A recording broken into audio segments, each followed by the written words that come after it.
Pernah nggak sih Anda lihat dua komponen elektronik yang kelihatannya kembar identik, tapi kalau sampai ketuker, wah bisa jadi bencana buat sirkuit Anda? Nah, hari ini kita bakal bahas soal dioda Zener dan dioda TVS. Yang satu ini pelari maraton, yang satunya lagi pengawal pribadi super elik. Coba deh, lihat simbol elektroniknya. Benar-benar hampir nggak ada bedanya kan? Yang bikin makin pusing, cara kerja dasarnya pun mirip. Dua-duanya itu bakal membuka jalan buat arus, balik kalau voltasenya udah ngelewatin batas tertentu. Nah, dari sinilah semua drama dimulai. Jadi pertanyaannya simpel banget kan?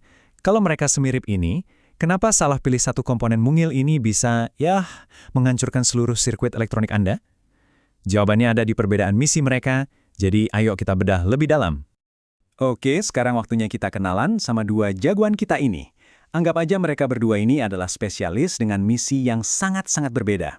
Yang pertama, dioda Zener. Bayangin, dia ini seorang pelari maraton sejati. Dia itu bukan sprinter.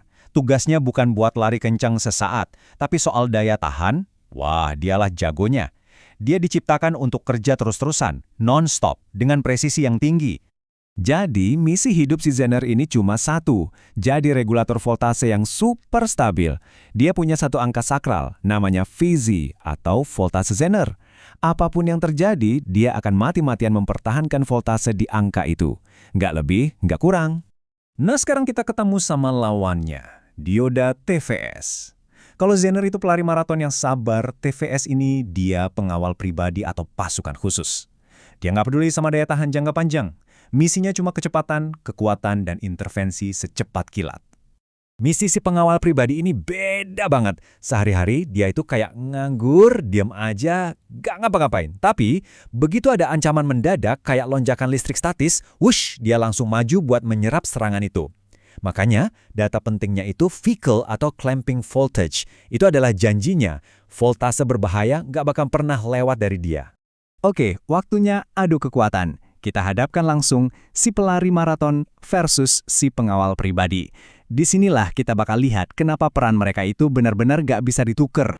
Ronde pertama, kecepatan. Dan wow, perbedaannya luar biasa. Zener merespon dalam nanodetik. Itu udah cepet banget loh. Tapi TVS, dia mainnya di level pikodetik. Itu ribuan kali lebih cepet. Untuk ancaman sekejap mata kayak ISD, cuma kecepatan TVS yang bisa jadi pahlawan. Lanjut, ronde 2, kekuatan. Zener itu dirancang buat menangani daya yang kecil-kecil aja, tapi konstan, dalam satuan watt.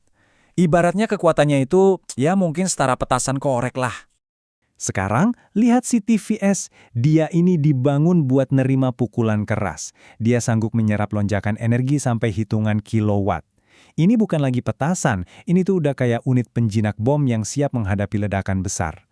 Dan ini mungkin perbedaan yang paling krusial. Kalau Zener udah nggak kuat, dia cenderung gagal dalam kondisi short. Artinya apa? Dia malah jadi jembatan tol buat arus bahaya itu masuk dan menghancurkan semua di belakangnya.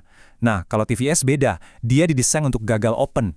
Dia rela berkorban, memutuskan sirkuitnya, dan jadi tameng terakhir buat melindungi komponen-komponen mahal lainnya. Oke, setelah lihat semua perbandingan tadi, sekarang pertanyaannya jadi praktis.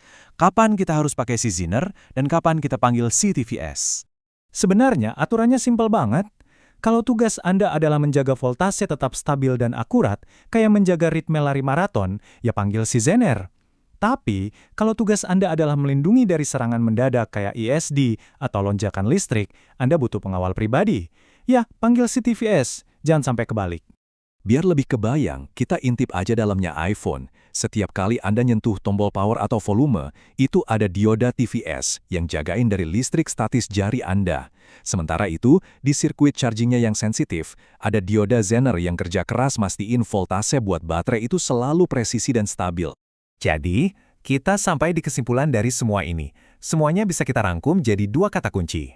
Ini dia kalimat yang harus Anda ingat baik-baik. Zener itu untuk kontrol. TVS itu untuk perlindungan. Yang satu tugasnya mengatur, yang satunya lagi menjaga. Titik. Peran mereka sama sekali nggak bisa digantikan satu sama lain. Jadi, memilih komponen yang tepat itu bukan sekedar detail teknis yang sepele loh. Ini adalah fondasi dari keamanan dan keandalan seluruh sirkuit yang Anda bangun. Salah pilih bisa jadi penentu antara proyek yang sukses dan proyek yang gagal total. Sebagai penutup, coba deh kita renungkan ini. Kalau dua komponen yang kelihatannya kembar siam ini aja punya perbedaan misi yang begitu fundamental, kira-kira detail kecil apa lagi ya dalam pekerjaan kita yang sebenarnya jadi garis pemisah tipis antara sukses dan gagal?